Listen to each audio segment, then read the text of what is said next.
বিসমিল্লাহির রহমানির রহিম। এই ভাইয়া একটা পিঠা দেন তো আমারে। ঠিক আছে ভাই, দিচ্ছি। এই ছোট, এখান থেকে একটা কাগজ দিও তো। আচ্ছা, তুমি কি বিসমিল্লাহ বলছো?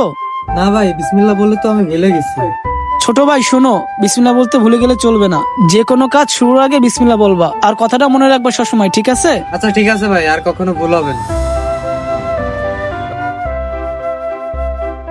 বিসমিল্লাহির রহমানির রহিম। এই নেন ভাই।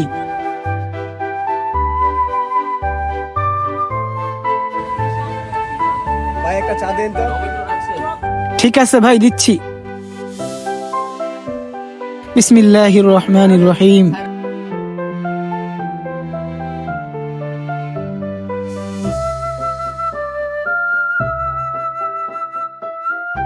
এই নেন ভাই।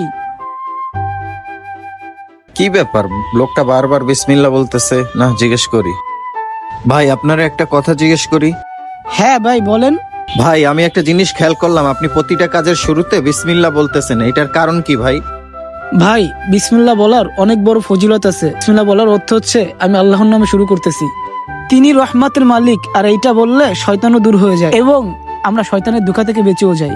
আর যেই কাজ আমরা আল্লাহর নামে শুরু করব, সেই কাজ বরকতময় হয়ে যায়। কিন্তু আফসোস ভাই, আজকাল সমাজের মানুষ বিসমিল্লাহ বলতে ভুলেই গেছে। ভাই আজকে আপনি আমাকে ভালো একটা জিনিস শিখালেন।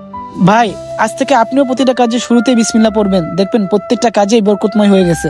হ্যাঁ ভাই, আপনি ঠিকই বলছেন। আজ থেকে আমিও প্রত্যেকটা ভালো কাজের আগে বিসমিল্লাহ পড়ে শুরু করব। হ্যাঁ ঠিক আছে ভাই। তো বন্ধুরা, ভালো কাজ শুরু করার আগে বিসমিল্লাহ বলে শুরু করলে সেই কাজে সফলতা আসবে। ভিডিওটি কেমন লাগলো কমেন্ট করে জানাবেন, ভালো লাগলে শেয়ার করে দিবেন। ধন্যবাদ।